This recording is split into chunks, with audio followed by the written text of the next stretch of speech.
¿Cómo están? Muy buenos días, bienvenidos a este encuentro con medios en Querétaro con la doctora Claudia Sheinbaum. Estamos ya iniciando. Gracias.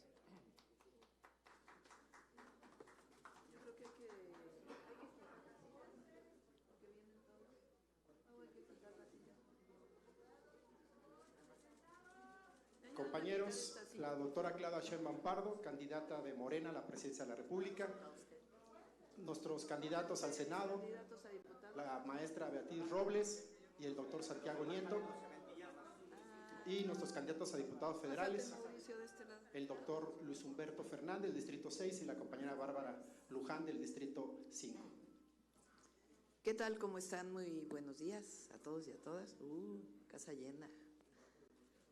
Bueno, el día de hoy es 7 de marzo y vamos a aprovechar para platicarles del programa de 100 puntos que presentamos en el Zócalo de la Ciudad de México, lo que tiene que ver con las mujeres, los apoyos a las mujeres, le llamamos República de y para las mujeres, que son las acciones, los programas, las leyes, las reformas constitucionales que estamos planteando para que en nuestro gobierno las mujeres no solamente se vean reconocidas porque llega una mujer a la presidencia, sino que desarrollemos acciones de apoyo para las mujeres. Entonces, República de y para las mujeres, si pasamos a la siguiente. Ahora me dejaron muy abajo la… Este es algo que quiero que conozcan. Estos son los resultados de las diversas acciones que desarrollamos por el decreto de la alerta de género en la Ciudad de México. En noviembre del 2019 yo decidí, no por una acción del Gobierno de México, sino por una acción del propio Gobierno de la Ciudad de México, decretar la alerta por violencia contra las mujeres en la ciudad, y el resultado fue una disminución de 33% de las muertes violentas de mujeres entre 2019 y 2023. Adelante. ¿Y cómo se logró esto? Con diversas medidas, pero entre otras, distintas acciones que se desarrollaron en conjunto con la Fiscalía de la Ciudad de México, que permitieron un incremento de 69% en las vinculaciones a proceso por delitos contra las mujeres, de 167 mensuales a 281 mensuales. En particular, los delitos de feminicidio se logró en el 2022 y hasta junio de 2023, que estuvimos al frente del Gobierno de la Ciudad en coordinación con la Fiscalía, que no solamente se detuviera a todos los presuntos feminicidas en ese año, sino que además hubiera más detenciones que feminicidios. Eso significa que se detuvieron feminicidas que cometieron ese delito en años anteriores. Adelante. Adelante. Número 1, vamos a enviar al Congreso de la Unión una iniciativa para elevar a rango constitucional la igualdad sustantiva y el derecho de las mujeres a una vida libre de violencia. Existe ya en la Constitución el que las mujeres y los hombres puedan tener los mismos derechos, pero no es lo mismo hablar de igualdad sustantiva, que es mucho más completo. Entonces, va a ser una de las primeras reformas que enviemos constitucionales al Congreso de la Unión y también al derecho de las mujeres a una vida libre de violencia. Adelante. También modificaciones a diversas leyes, por ejemplo, gabinetes paritarios obligatorios en municipios, estados y en el gobierno federal. La ley Olimpia, que en algunos estados ya ha pasado y todavía tiene que ampliarse en el sentido de castigar a toda la violencia digital contra las mujeres, eliminar la brecha salarial a través de un esquema que estamos planteando, ley vicaria, por ejemplo, y otras leyes de apoyo a las mujeres en contra de la violencia y por la igualdad sustantiva. Adelante. El siguiente, las mujeres de 60 a 64 años de edad, han dedicado su vida al cuidado de sus familias y es hora de retribuirlas, y por eso van a tener todas las mujeres de 60 a 64 años un apoyo mensual equivalente por lo menos a la mitad de lo que se recibe por la pensión universal de 65 y más. Esas las mujeres, porque las mujeres nos hemos dedicado durante años al cuidado de nuestras familias, el cuidado de los hijos, de las hijas, el cuidado de los adultos mayores, el cuidado de los nietos, el cuidado de personas con discapacidad, y por eso esto es parte del Sistema Nacional de Cuidados, ayudar, apoyar a las mujeres que hoy han sido liberadas de alguna manera de esa carga de los cuidados, porque ya tienen 60 años y los hijos ya están mayores, y por eso es una manera de retribuir a ese ejercicio de cuidados que han hecho las mujeres. Por eso se va a apoyar a las mujeres de 60 a 64 años. Adelante. El programa de, ahí está mal, de 40 semanas más 1000 días, no son 50 semanas, son 40 semanas más 1000 días, son las 40 semanas de gestación, es decir, a las mujeres embarazadas y a los primeros 1000 días de nacidos de los infantes. Está demostrado que si la mujer tiene todos los cuidados en el embarazo, buena alimentación, apoyos para que pueda desarrollar su embarazo con todos los cuidados de la salud, y los niños infantes en sus primeros 1000 días, no solamente la vacunación, sino distintos apoyos que permitan la alimentación sana, el cuidado, la orientación. Entonces vamos a poder prevenir enfermedades y permitir el desarrollo adecuado de los infantes y de las mujeres. Adelante. Vamos a crear el programa SOS Mujeres, lo hicimos en la Ciudad de México, así como hay el 911, vamos a crear el asterisco 765 vinculado con el 911. Pero no solamente es para que las mujeres llamen en caso de emergencia, sino es un número especial de prevención y atención de violencia o contra la violencia a las mujeres. En la ciudad lo que desarrollamos es un sistema de todas las instituciones públicas que permita asesoría a las mujeres. Si una mujer vive alguna condición de violencia, que se esté preparada todas las instituciones para poder apoyar a las mujeres. Si habló una vez y no regresó la llamada, regresarles la llamada permanentemente para poder apoyarlas en caso de violencia. La ley del agresor sale de casa. Se trata de una ley que hicimos en la Ciudad de México. Normalmente se piensa que a las mujeres que viven alguna condición de violencia hay que sacarlas del hogar y llevarlas a refugios. Nosotros creemos que la mujer tiene derecho con sus hijos a quedarse en el hogar, en su casa, porque finalmente el agresor es el violentador. Entonces, esta ley en la ciudad está incluso por encima del derecho de propiedad, si el hombre tiene la propiedad del hogar, pero se demuestra la agresión, quien se tiene que quedar en la casa es la mujer con sus hijos, y el hombre que llevar medidas cautelares o en su caso todo lo que significa, de acuerdo con el Código Penal, la detención del agresor para que la mujer pueda gozar de una vida libre de violencia en el hogar con sus hijos o con sus hijas. Fiscalías especializadas en feminicidios en todas las fiscalías estatales. Esto fue algo que se desarrolló en la Ciudad de México con una metodología especial para la detención de los feminicidas.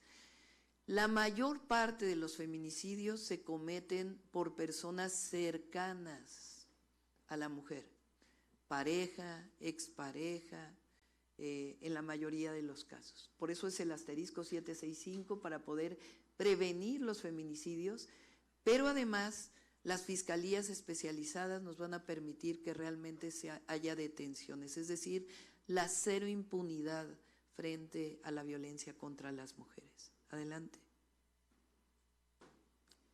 Y también en esas fiscalías vamos a hacer obligatorio por ley, en una ley general, que obligue a que toda muerte violenta de una mujer sea investigada por feminicidio de inicio. Ustedes saben que hubo una defensa desde la Ciudad de México cuando fui jefa de gobierno y de la Fiscal General de Justicia de un caso muy simbólico que fue el de Ariadna, de una joven que fue llevada a un departamento, ahí fue asesinada y después su cuerpo fue llevado a Morelos.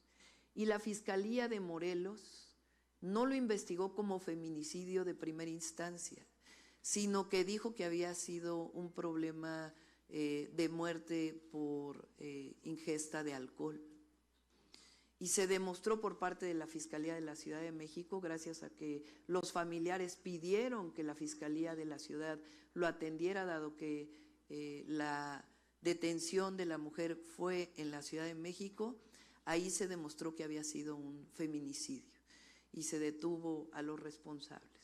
Entonces, estamos planteando que una muerte violenta de mujer sea atendida desde el principio como un caso de feminicidio por instancias especializadas en feminicidios, de tal manera que lleguemos a la cero impunidad frente a los feminicidios.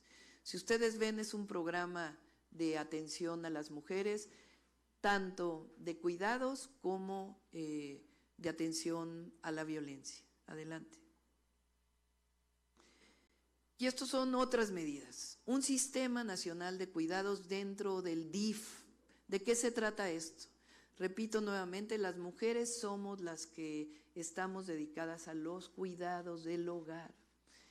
Y la idea es que el Estado pueda encargarse de algunos de estos cuidados para poder liberar a las mujeres en primera instancia, pero también desarrollar centros donde las mujeres puedan desarrollarse libremente, como fueron los Pilares en la Ciudad de México, donde las mujeres tuvieron oportunidad de tener acceso a el desarrollo económico y otras acciones de apoyo a las mujeres. Después estamos planteando una meta de 150,000 mujeres que reciban reconocimiento de derechos agrarios. Los centros de educación inicial, vamos a iniciar con las mujeres jornaleras agrícolas, donde los niños y niñas son inclusive los que mayor necesidad tienen, porque son llevados con las mujeres al trabajo que tienen las jornaleras y requieren dejar a sus hijos en un lugar bien cuidados y además que tengan acceso a la educación inicial. Y a las mujeres de la Maquila, dije, en Ciudad Juárez, que ahí va a ser el primer lugar donde vamos a instalar más de 50 centros de educación inicial para que las mujeres de la Maquila puedan tener acceso a este derecho. Vamos a garantizar el acceso a la salud de las mujeres en todo el ciclo de vida, particularmente la salud sexual y reproductiva, y vamos a construir senderos para mujeres libres y seguras en coordinación con los municipios. Eso lo desarrollamos en la Ciudad de México, porque en la medida que una niña pueda caminar libremente en una calle, en esa medida todos los demás podemos caminar libremente, sin violencia y de manera segura. Son algunas de las acciones de apoyo a las mujeres que estamos planteando en el momento que lleguemos al gobierno de la República a partir del 1 de octubre.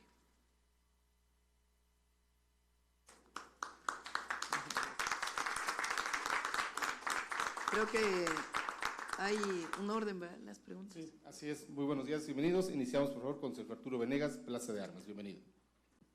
Doctora, importante que usted presente estos puntos en la tierra de la corregidora de Querétaro, la mujer quizá más importante de nuestra historia. En Querétaro, como usted sabe, está por encima de la media nacional en muchos indicadores económicos. Sin embargo, igual que gran parte del país, enfrenta ya problemas de falta de agua y de energía eléctrica. Yo quisiera preguntarle, ¿qué ha pensado usted frente a estos dos gravísimos problemas? Aquí el de la seguridad no es tan intenso como los de algunos vecinos, pero sí el tema del agua y la energía eléctrica. Sí, hay un proyecto de, digamos, reciclamiento de agua que lo está planteando el propio gobernador. Nos parece un buen proyecto y lo vamos a apoyar cuando lleguemos.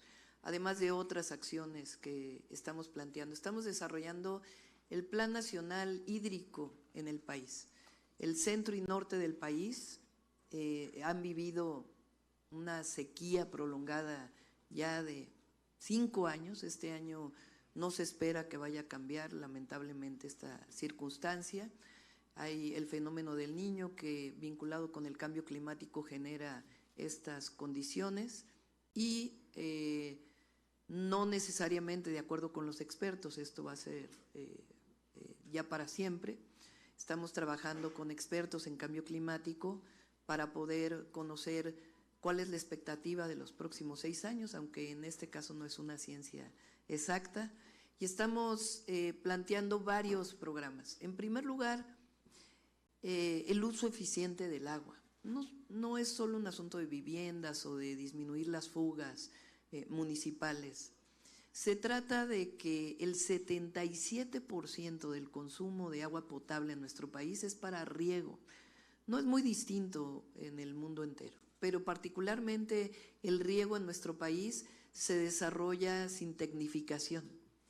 Entonces, uno de los programas es la tecnificación del riego agrícola, vinculado con un cambio a la ley de aguas, en donde hay que revisar en conjunto el tema de la transferencia de las concesiones de agua, porque fue una modificación que se hizo en la época de Salinas de Gortari, que se trata de si ustedes leen la ley de aguas, parece un asunto administrativo y no un asunto del recurso más importante para la vida y para el desarrollo del país. Entonces va a ser una revisión de la ley, le estamos planteando, tiene que ser un asunto, estamos buscando de consenso en la medida de lo posible, con los usuarios de agua, los distritos de riego, el consumo de agua para la industria, particularmente para la producción de leche, refrescos,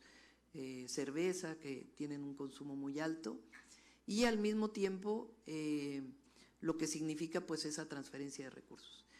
Les pongo un caso, distritos de agua, porque cuando es agua para riego no se pagan derechos de agua, pero tienen la posibilidad de vender esa agua a los municipios. Entonces hay zonas del país donde los distritos de riego venden el agua para el consumo humano. Entonces eso tiene que revisarse, además de todo lo que significa la tecnificación del riego agrícola.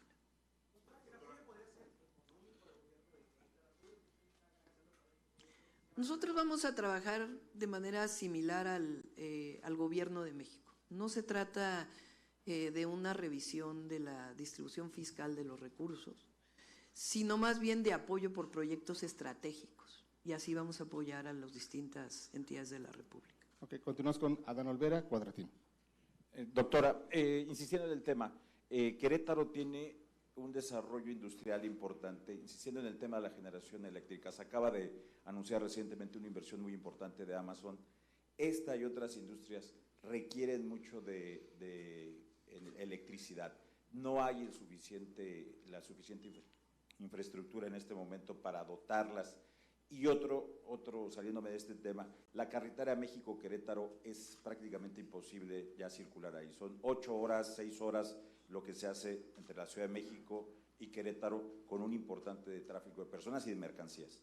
Sí, en el caso de la electricidad, lo dije en el Zócalo, número 1 es la inversión en transmisión y distribución de energía eléctrica, porque no necesariamente es la generación, sino muchas veces es la transmisión. Entonces vamos a hacer una inversión importante. CFE lo ha empezado a hacer, pero vamos a consolidarla. Y la otra, nosotros vamos a mantener el 54-46%, es decir, 54% de generación eléctrica por la Comisión Federal de Electricidad o por el Estado mexicano. En el caso de la compra de Iberdrola, no es que pertenezcan directamente a Comisión Federal de Electricidad, pero es un mecanismo en donde es la nación, es el Estado quien tiene la propiedad de estas plantas en un porcentaje importante. Entonces vamos a mantener este porcentaje, se puede hacer, tenemos los mecanismos de financiamiento para poderlo desarrollar, y el 46% de generación privada, se va a mantener ese porcentaje. no va a hacer falta la energía eléctrica. De hecho, hay una serie de inversiones que está planteando Comisión Federal de Electricidad que ya están en puerta y nos va a tocar inaugurarlas. Así que no va a ser un problema. Vamos a hacer el tren México-Querétaro, ya lo dije y lo vamos a cumplir. No solamente hasta Querétaro, sino León y Guadalajara.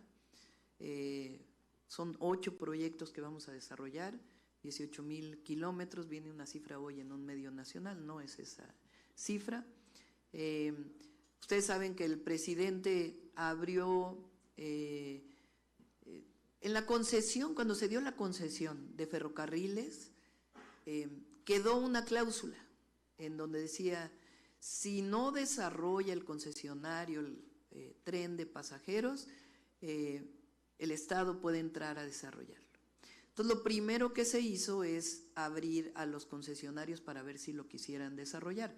Son esencialmente 2 concesiones de trenes que se hicieron desde la época de Zedillo. Uno es a Grupo México y la otra es una empresa que acaba de comprar a Kansas, que es una empresa canadiense. En el caso de la México-Querétaro hay 2 vías, una le pertenece a un concesionario y otra a otro concesionario, y se está trabajando para ver cuál es la mejor opción de trabajo con ellos. Lo hizo desde el principio el presidente y vamos a trabajar en ese sentido, y lo que no desarrollen ellos lo vamos a desarrollar nosotros. Gracias. José Antonio Belmont, Milenio. ¿Perdón?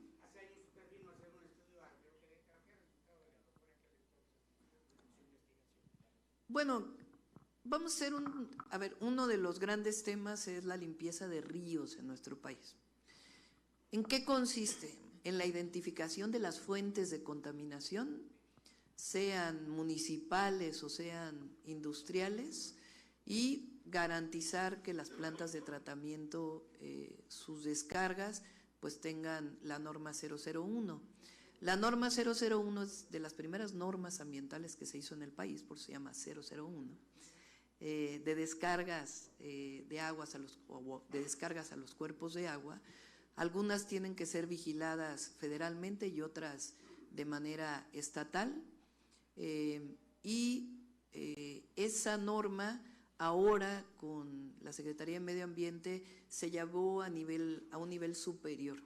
Quiere decir que las descargas deben tener menos contaminantes. Entonces, las industrias tienen que hacer las inversiones necesarias para poder cumplir con la norma, y los municipios también. Y ahí hay un tema que estamos trabajando de cómo apoyar a los municipios para la operación de las plantas de tratamiento. Ok, continuamos con José Antonio Belmont, Milenio. Adelante. Hola, buenos días a todos, todas. Preguntarle, doctora, si en estas reuniones de organización que se hacen, que ha hecho desde que ganó la coordinación, en algunos estados se está dando que van separados en la coalición en algunas entidades, y se está dando el caso, por ejemplo, en Tamaulipas, que un candidato está llamando a no votar por Morena, siendo que llegó él por Morena, ahora es del Verde. Preguntarle, entiendo que en reuniones privadas incluso les leyó un extracto, ya usted me corregirá si no es así, del libro del presidente Gracias, donde habla del tema del sectarismo y de nuevas incursiones. El propio gobernador Durazo habla que peor que un aliado es no tener aliados, por ejemplo. Todo esto con el fin de conseguir el plan C. Preguntar si habrá un llamado de su parte para que en estos estados, en estas entidades donde van separados, entiendo que por estrategia, por ejemplo, en el caso del PES, entiendo que se ha evitado el pragmatismo, ¿no? El caso de Hank, por ejemplo, en Baja California, si habrá un llamado para que no haya pues confusiones también para el electorado de no, a pesar de que es la misma coalición, no hacer un llamado a no votar, por ejemplo, por Morena en Tamaulipas, que ocurrió en este caso con el candidato.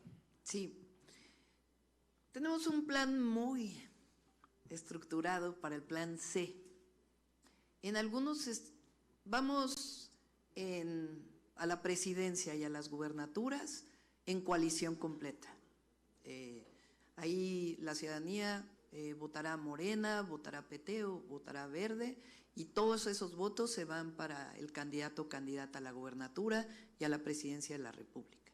En el caso del Senado, en la mayoría de las entidades vamos juntos, pero hay algunas entidades donde está tan bien Morena, que sabemos que vamos a ganar la fórmula ganadora, que son 2 senadores, y llevamos por separado al PT o al Verde. Es importante que se sepa que cuando uno define una coalición de acuerdo con la ley electoral, no se pueden, o vamos juntos o vamos todos separados, así está a nivel federal.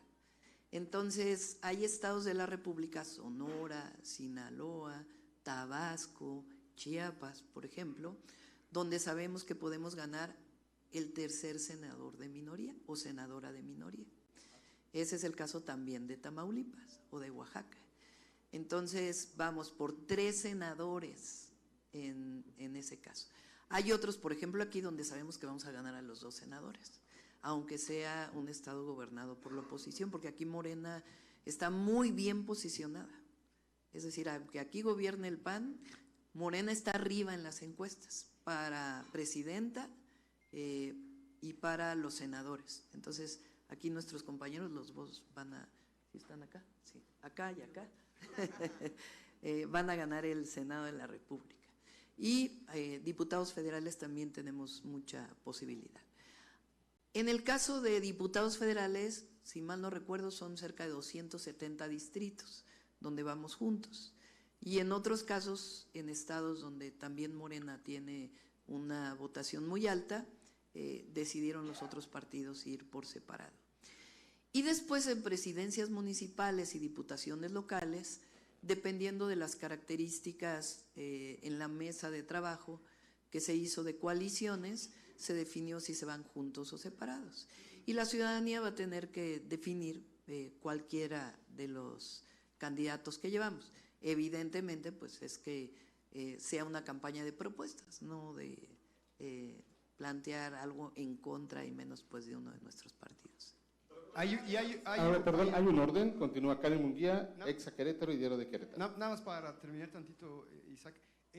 ¿Hay un llamado o algo para que, o será conciencia de cada candidato para que no pase un Germán Martínez, una Lili Telles, de que a pesar de que ganen por la coalición, cuando lleguen al Congreso, por ejemplo, no sé, no votaran por el Plan C? ¿Hay algún llamado que se hace en las reuniones de organización, doctora? Todos firmaron a la hora de inscribir, antes de inscribirse a su registro en el Instituto Nacional Electoral, que son parte de la coalición y que van a defender el Plan C, y pues lo van a hacer. Continuamos con Karen Munguía, ex Querétaro, Diario de Querétaro. Gracias. Buenos días, candidata. Preguntarle varias cosas, sobre todo tomando en consideración el proyecto que acaba de presentar para el tema de las mujeres. Hablaba usted de este derecho a la salud reproductiva. Preguntarle en el marco del 8M si será un hecho que México pueda ser ya un país libre para las mujeres en cuanto al derecho a decidir sobre su cuerpo. Querétaro ha sido uno de los que se ha negado a legislar al respecto. Hay iniciativas congeladas, como se les dice legislativamente, en las que no se ha querido abordar este tema aquí en el Estado. Preguntarle también, aprovechar, pues si este proyecto de nación está realmente o no rescatando programas que fueron desaparecidos por la actual administración, esto en torno a una declaración que hizo justo la candidata Xóchitl aquí en Querétaro. Hablaba usted de que Querétaro, Morena está bien posicionado en el Estado. Hay amplias posibilidades de que también pudieran ganar algunos cargos locales, esto porque hay bastante división interna aquí en el Estado en cuanto al partido. Ha habido ruedas de prensa, incluso el día de ayer, mientras se daba una rueda de prensa de la dirigencia estatal, a la par había un aspirante al municipio de Querétaro advirtiendo que podría irse del partido porque no se están dando las condiciones en la entidad. Preguntar si esto pues no impactará de alguna manera aquí en el Estado. Y supongo que algunos más se sumarán a esta pregunta, pero antes de iniciar esta rueda de prensa nos comentaban que estaba dando entrevistas exclusivas. Me parece que usted ha comentado que esto no se da, pero bueno, preguntar por qué se dieron estas exclusivas, no estuvieron esperando una hora aquí a que iniciara esta rueda de prensa, y pues aprovechar también para preguntar sobre su asistencia a la plenaria de Citibanamex. Sí. Si se olvidan, ya las repito. Sí, a ver, en el primer caso, lo he dicho, ya hay una resolución de la Suprema Corte y ya cada estado tiene que definir, pero ya hay una resolución de la Suprema Corte sobre las supuestas divisiones internas. Es natural que algún candidato o candidata, una vez que sale la encuesta, pues no esté de acuerdo, a veces pasa así. Sí, yo sé, pero hay encuestas. O sea, nosotros en Morena no hay dedazo, que es lo importante, y se decide por encuesta o por acuerdo, cualquiera de las dos posibilidades. Por ejemplo, en Chihuahua todos se sentaron en una mesa, todos los participantes, y decidieron cómo iban en cada una de las puestos de elección popular, y ahí todos firmaron y no hubo ningún problema, y en otros casos pues están esperando a los resultados de las encuestas. Es importante que se sepa porque, a ver, son muchísimos cargos a elección popular y en algunos casos se inscribieron 20, 30 personas a una presidencia municipal o a una candidatura local o candidatura federal. Entonces, primero hay que hacer una revisión de quienes se inscribieron, que no pertenezcan a otro partido político, porque ya nos pasó que en las inscripciones resultó que había personas que eran de otro partido político que quisieron entrar a Morena. Después, revisar que no haya ninguna vinculación con el crimen, que eso se hace de manera muy concienzuda por parte de la dirección de Morena, en consulta con la Fiscalía General de la República y con la Secretaría de Seguridad Pública, se hacen consultas a través de oficio. Y después hacer una encuesta de reconocimiento, quiénes son los más reconocidos, y después ya la encuesta final, y eso lleva su tiempo. Entonces, en este caso, pues, no hay unidad en nuestro movimiento. Doctora, la inseguridad en el país está lacerando. Sí.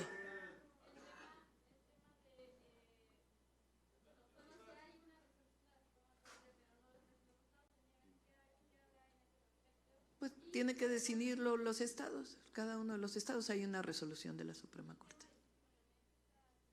Sí, en este caso no voy a asistir, voy a ir a la conferencia de la Convención Nacional Bancaria, ahí sí voy a ir, que es en Acapulco, por cierto, qué bueno. Pero tengo muchas invitaciones a distintas cámaras, entonces nosotros… si se fijan, fuimos a muchísimas reuniones de este tipo previo al inicio de la campaña, pero traemos una agenda territorial muy importante porque quiero visitar los 300 distritos del país. Entonces, a veces queda la invitación a un evento y lo incluimos, pero si estamos ya con una agenda de los 300 distritos, enviamos a una persona que es parte de los diálogos por la transformación en nuestra representación.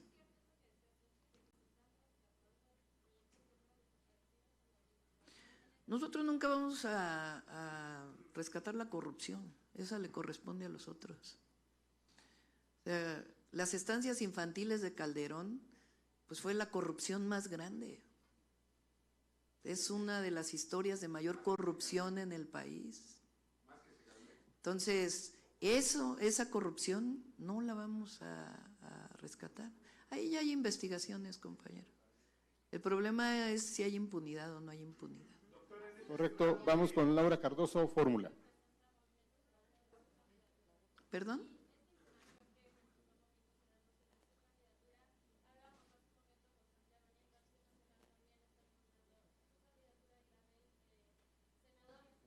Pues es que saben que vamos a ganar, entonces están buscando la manera de legalmente bajarnos. A ver, vamos por orden, ¿les parece? Vamos por orden. vamos va a ver, Héctor, vamos a contestar con a calma, todos, pero vamos con calma. ahora, vamos, Ok. vamos, sí. Sí, a veces damos entrevistas, cuando nos lo solicitan previamente damos entrevistas, a veces pasa así, y no sabía que llevaban 1 hora esperando, disculpas por eso, la otra entrevista duró 5 minutos. Doctora, en este sembrado del presidente Andrés Manuel López Obrador ya se hizo. Ya el escrutinio de la política y la charla en todas las mesas, en cualquier estrato social en México, se tiene. ¿Cómo, perdón? La política y la charla ya se tiene en este humanismo mexicano. ¿Cómo vislumbra la política económica y social con ese sentido de pertenencia que ya se generó ahora que usted está buscando esa parte al ser presidenta? ¿Cómo vislumbra México en esos 6 años ya de su liderazgo dentro de esa misma mística? Y ya se logró y ya se premió en un país tan lacerado y dolido. Un país tan lacerado y dolido. A ver, nosotros hemos hablado de continuidad, de consolidación y de avance de la transformación. ¿En qué va a haber continuidad? En nuestros principios. Nosotros no vamos a gobernar con corrupción. Nosotros no vamos a regresar a un modelo que apoyó a unos cuantos y dejó olvidado al pueblo de México. Esa es la esencia del humanismo mexicano, que es el pensamiento que arropa la Cuarta Transformación. De ahí venimos. Imagínense que nosotros traicionemos nuestros principios, jamás. Entonces va a haber continuidad en los principios de gobierno. Yo lo he dicho, la prosperidad tiene que ser compartida. La prosperidad para unos cuantos no es prosperidad. Dicho de otra manera, por el bien de todos, primero los pobres. Dicho de otra manera también, que es un principio juarista, es que no puede haber gobierno rico con pueblo pobre. No vamos a regresar ni a ningún gobierno del PRIAN que se caracterizó por la corrupción. El presidente López Obrador ha destinado 2.4 billones de pesos a los derechos y a las grandes obras estratégicas, digo yo, porque no solo es una obra pública, son obras estratégicas. Y también que el poder es para servir al pueblo, no para servirse a los bolsillos. Esos principios se van a mantener. Se va a dar continuidad a los programas, a los derechos que están establecidos en la Constitución, a la pensión adulto mayor, al apoyo a los jóvenes de preparatoria, garantizando que siempre el monto que reciben esté por encima, su aumento esté por encima de la inflación, y vamos a desarrollar el avance de la Cuarta Transformación, que tiene que ver con nuevos programas sociales, tiene que ver con nuevas obras estratégicas para el país, y están mencionados en los 100 puntos que hemos planteado. México, fíjense, hoy subí a mis redes sociales, de nuevo febrero, una disminución de la inflación. Eso es lo que le duele a la oposición, ver esas gráficas, porque no se pueden explicar cómo es que de verdad el modelo económico de economía moral, de humanismo mexicano está funcionando. Mayor inversión extranjera directa histórica, el peso está en un momento de una fortaleza enorme. Entonces, y al mismo tiempo se mantiene la autonomía del Banco de México y una disciplina fiscal y financiera. Entonces, ese es un modelo que vamos a darle continuidad, pero también va a haber apoyo a la ciencia, va a haber apoyo a las mujeres, otros planteamientos. Estamos haciendo un planteamiento de que México va a caminar por el sendero de las energías renovables. Entonces, por supuesto que va a haber desarrollo. Correcto.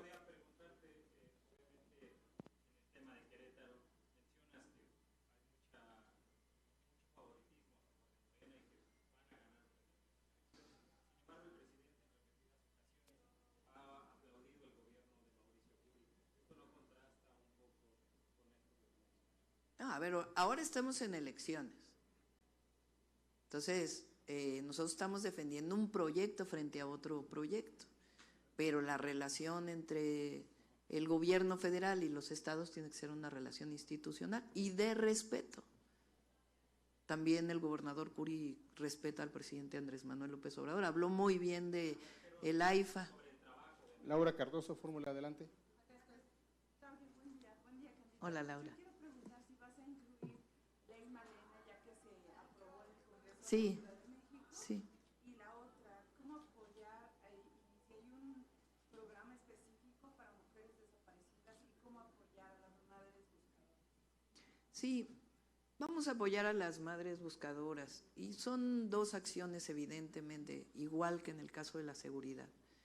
Es la prevención, la investigación para poder prevenir un delito como la desaparición, que es muy distinta, no viene la desaparición forzada que había antes por parte del Estado mexicano, sino algunas veces tiene que ver con la delincuencia organizada y otras veces tiene que ver con violencia contra las mujeres. Nos pasó lamentablemente en la Ciudad de México. Entonces, claro que vamos a estar cerca de ellas y atender tanto el análisis de contexto, como se dice en estos casos, como el apoyo que requieran de atención a víctimas y también la búsqueda de sus hijos o hijas. Están las instituciones, están las instituciones. Sí, es lo importante es que las mujeres seamos protegidas. Entonces, las distintas planteamientos que se han hecho desde la violencia, en este caso es por ácido a las mujeres, este caso tan terrible que hubo de una mujer joven en Oaxaca. Como otros casos, vamos a apoyar a las mujeres en todos los sentidos, jurídica y también materialmente. Gracias. Adelante, Héctor Gordoa, Latinos. Después te abrimos el espacio. Qué amables, gracias. ¿Qué tal? ¿Qué tal, doctora? Buenos días. Referente a lo ocurrido ayer en Palacio Nacional, el presidente de la República hoy señala que fue un acto de provocación de conservadores. ¿Usted considera que los normalistas y sus familiares son manipulados, son utilizados por parte del conservadurismo, por parte de la oposición? Esa es una. La siguiente, Vidulfo Rosales, el abogado, asegura que el ejército mexicano no ha entregado ni las sábanas ni los audios de la noche de Iguala. Hasta el momento, a 5 años de que el presidente giró la orden, no los ha entregado. ¿Tiene algo que decir al respecto? Y para finalizar, ¿se reunirá usted en esta campaña con las familias de las víctimas de Ayotzinapa? Gracias. Sí, a ver, número 1, el presidente ha recibido a los padres y a las madres de Ayotzinapa varias veces. De hecho, tiene una reunión planteada con ellos en unas semanas. Entonces, ¿por qué lo de ayer? Si hay una reunión planeada. A la ciudadanía les pregunto. El presidente recibe a los familiares, a las madres y a los padres. Incluso a sus asesores legales los ha recibido. Ha habido una investigación profunda del caso. De hecho, lo tomó el presidente en sus manos, la propia investigación. Entonces, ¿para qué romper la puerta de Palacio? Si hay una reunión pactada. Si no hubiera habido nunca reuniones, si no se estuviera atendiendo el caso, si no estuviera preso el Procurador General de la República que inventó la verdad histórica, si no hubiera presos militares por el caso Ayotzinapa, entonces habría sentido. Pero ¿cómo es que si está una reunión pactada, se pide diálogo? Si hay diálogo, explíquenme ustedes a qué se debe que rompan la puerta de Palacio cuando está pactado el diálogo y ha habido diálogo y hay investigación. ¿A qué responde? Con los padres y madres de Ayotzinapa me reuní cuando llegaban a la Ciudad de México como jefa de gobierno para darles las facilidades para las movilizaciones que iban a tener. Entonces ahí está la respuesta. Ahí está la respuesta. Ya, yo creo que lo importante aquí es que el gobierno de México hay una responsabilidad de llegar al fondo y que haya justicia, verdad y justicia, pero no esa verdad histórica que inventaron, sino una en donde ustedes, si leen el último reporte que hizo antes de salir del gobierno de México, Alejandro Encinas, es un reporte que viene todas las pruebas documentadas en la medida de lo posible del caso, hasta información de la DEA hay ahí para poder investigar el caso. Entonces, por eso se dice que hay una provocación, porque no se entiende. O sea, no se entiende por qué ahora rompen la puerta de Palacio cuando hay un diálogo. Alberto Marroquín, es ahora. Hoy lo dijo el presidente, no sé si oíste su mañanera. El presidente dijo que se les está abriendo, que les pidió, los padres y madres pidieron que se abrieran documentos. El presidente les dijo 1 mes, ellos dijeron 3 meses y se les permitió por 3 meses. Entonces, hay diálogo, hay investigación y hay detenidos. Y el compromiso del presidente de que se va a llegar a las últimas consecuencias. Entonces, ¿para qué romper la puerta de Palacio Nacional? Adelante, Alberto Marroquín, es ahora, adelante. Ya, ustedes contesten ustedes mismos. Buenas tardes. Alberto Marroquín, adelante. A ver, hola, buenas tardes. Permítame un segundo porque el compañero desde hace rato quiere preguntar. Ajá.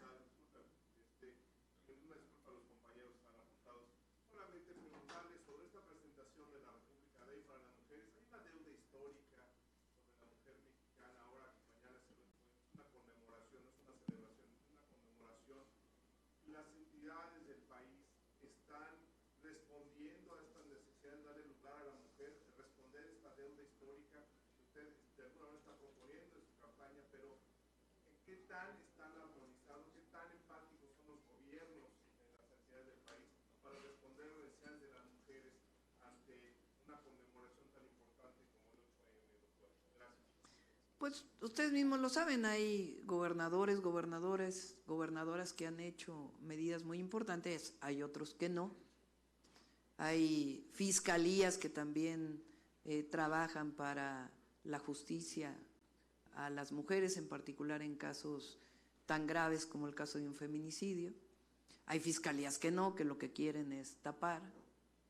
Entonces, por eso lo que nosotros estamos planteando es que se eleve a rango constitucional y de ahí una serie de leyes generales que sean obligatorias para las entidades de la República. Gracias. Adelante, Alberto Marroquín, es ahora. Gracias, buenos días, doctora. Vivimos 10 años de narcoestado con Fox y con Calderón. En ese narcoestado pues protegían a un cártel y eso derivó en un reclutamiento masivo de jóvenes que eran siempre denostados como ninis. ¿Cómo recuperar a esos jóvenes? Y sobre todo porque estamos en un estado como Querétaro que está junto a un Guanajuato que es el estado fallido y de más inseguridad en todo el país. ¿Cómo recuperar? Porque pues aquí la preocupación de los queretanos es que no nos vaya a invadir esa inseguridad aquí en Querétaro. Sí, hemos estado presentando nuestra estrategia de seguridad. Ayer dije que a diferencia, lo que nos caracteriza es que nosotros elaboramos estrategias serias con base en información, pero además la única que ha dado resultados de todos los que estamos contendiendo en el tema de seguridad es su servidor en la Ciudad de México. Las y los jóvenes fueron abandonados durante años por el neoliberalismo y la corrupción que caracterizó a los gobiernos del pasado. No solamente les dijeron ninis, sino hay una palabra, pues por lo menos igual, que muestra el desprecio de los anteriores gobiernos a los jóvenes, que es rechazados de la educación. Por eso nosotros lo que estamos planteando es fortalecer nuestro sistema de educación pública, desde la educación inicial hasta el posgrado, y en particular a las y a los jóvenes, más preparatorias y más universidades, gratuitas, porque la educación es un derecho. Además de Jóvenes Construyendo el Futuro, que es un programa que debe mantenerse, estamos desarrollando, dije el otro día que el programa se llama Jóvenes Unen al Barrio, porque así se llamaba en la Ciudad de México, pero ya le cambié de nombre y puse las y los jóvenes unen a México. Y entonces nosotros en la ciudad rescatamos a 11,000 jóvenes que estaban vinculados de una u otra manera con la delincuencia. Y eso es lo que vamos a hacer.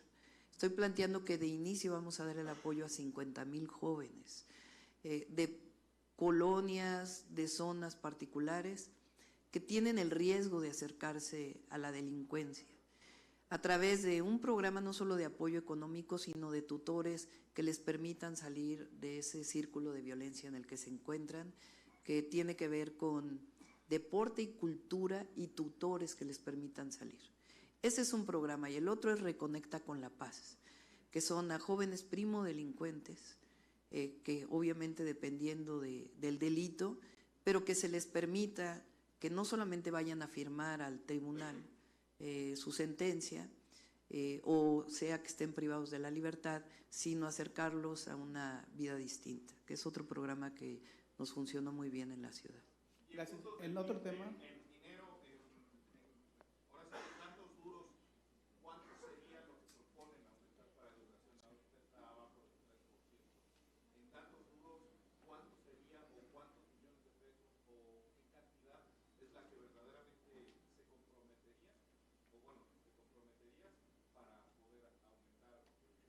Va a haber el recurso necesario,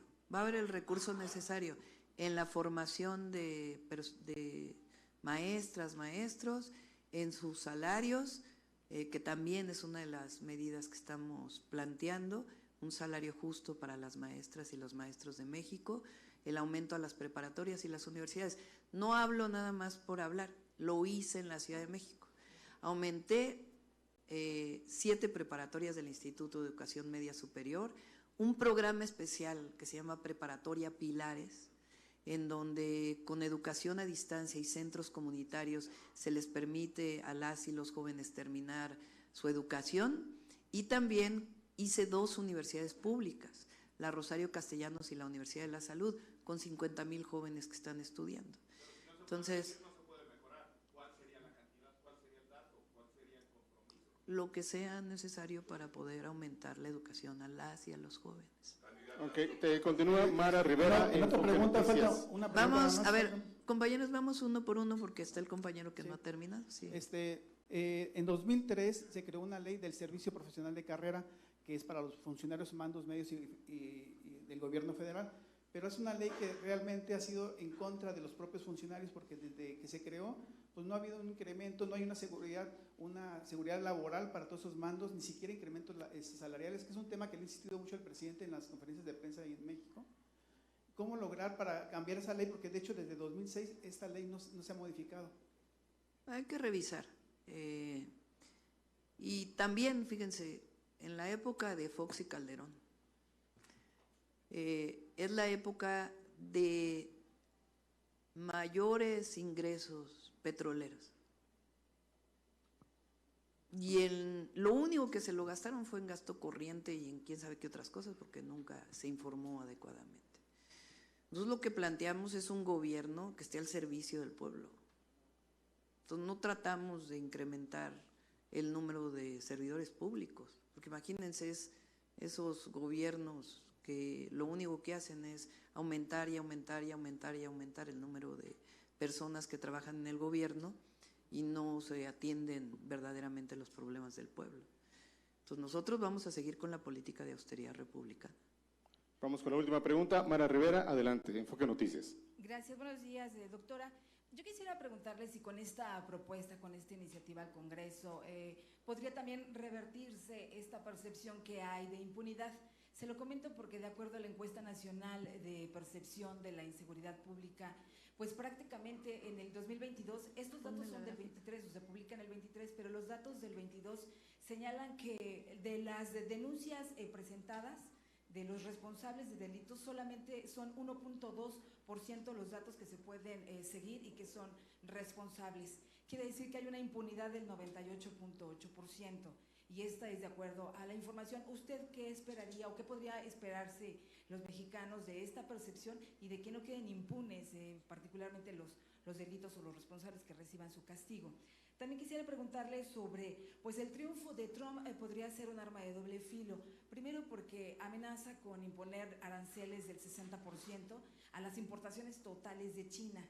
Esto, bueno, pues no solamente afectaría al nearshoring donde está avanzando México, sino también pues prácticamente a nuestros proveedores, a los proveedores de México, porque pues tendrían este arancel, estos impuestos importantes, y en este caso, bueno, pues prácticamente también podría inhibir la llegada de inversiones chinas a México, porque está prevista la revisión del TEMEC en el 26. Supongo que son temas que ya deben trabajar los expertos en su campaña, que se están analizando. ¿Qué esperaría usted o esperar a la mejor a que se vayan dando las cosas? ¿No sería esto? Y por último, doctora, ahora por el Día Internacional de la Mujer, vemos que en el Congreso está avanzando la posibilidad de que pues sea efectiva esta equidad de género. Es decir, que podría usted a lo mejor proponer a una general al frente de la Secretaría de la Defensa Nacional. De esto concretarse, pues sería sumamente importante y sí hablaría de la equidad de género. Doctora, gracias. Sí. Mira, esta es la encuesta nacional de seguridad urbana, que es importante que todos la conozcan. Ojalá todos los medios publicaran esta gráfica, porque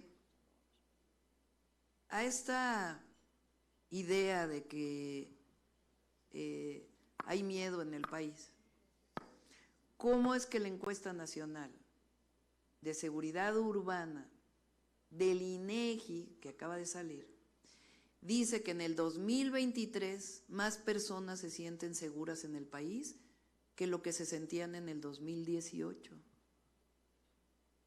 Es decir, ante la pregunta, ¿considera que vivir actualmente en México es inseguro en las principales ciudades del país? En el 2018, 76.8% contestaba que era inseguro vivir en México. Y en el 2023, 59.1%. Claro que hay que seguir avanzando, ¿verdad?, para que la percepción que es reflejo de la seguridad sea todavía mayor. Pero en México la gente se siente más segura que en el 2018. Esto es lo que estas gráficas que muestran la realidad de nuestro país es lo que hace que la oposición no encuentre asidero en la población, porque la mentira pues no es reconocida en la población como mentira, y esta es una realidad, y eso tiene que ver pues con disminución de la impunidad, tiene que ver con atención a las causas, tiene que ver con la Guardia Nacional, que es una de las instituciones más reconocidas por el pueblo, junto con la Defensa y la Marina. Tiene que ver con una política de 5 años, casi 6 del gobierno de México. Y nosotros vamos a avanzar, lo he dicho. Nuestra política de seguridad tiene que ver con 2 ejes centrales: la atención a las causas, que no es prevención, es atención a las causas, y la cero impunidad. Ok, pues muchas gracias, gracias por todo. Tenemos que cumplir una agenda, gracias. Candidata, perdón, me gustaría su punto de vista en torno. Espérenme un segundo.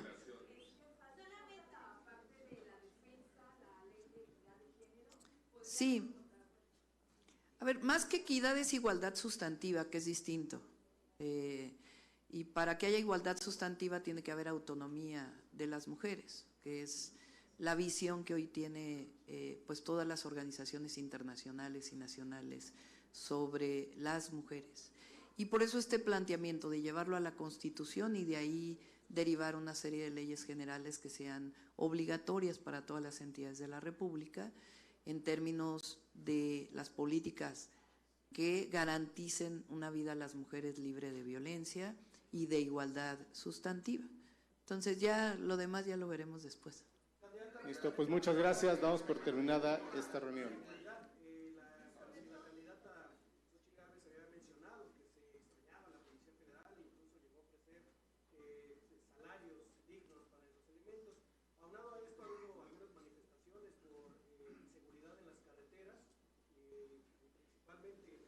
Déjenle la gráfica otra vez. En este caso, me preguntarle si continuaría con lo mismo, Ya lo hemos estado comentando. Le voy a pedir a Paulina que te dé lo que planteamos hace unos días de nuestra Estrategia Nacional de Seguridad Pública. Y la Guardia Nacional es reconocida hoy por los mexicanos y mexicanas como una gran institución. Lo que hay que hacer es consolidar la Guardia Nacional y seguir avanzando en la seguridad. Porque su secretario en la Ciudad de México pues venía de... También lo contesté ayer, sí sería importante que revisaran lo que hemos estado dando todos los días. Omar García Harfuch era un policía más en la Policía Federal, pero todo eso es para esconder el tema central, que es que García Luna, secretario de Seguridad de Felipe Calderón, un presidente espurio que no llegó legítimamente a ser presidente, sino con un fraude electoral, está vinculado en Estados Unidos por sus nexos con el narcotráfico. O sea, Calderón, para legitimarse, declaró la guerra contra el narco y puso al frente de esa guerra a un narcotraficante. Eso es lo que el pueblo de México ya no quiere, ya no quiere. Por eso es que la Estrategia Nacional de Seguridad que estamos planteando, pues tiene que ver con seguir avanzando en atención a las causas y en la cero impunidad. A ver, la última pregunta. Primero, bueno, nada más, ¿cuáles son las propuestas concretas que trae para Querétaro? Eso es uno.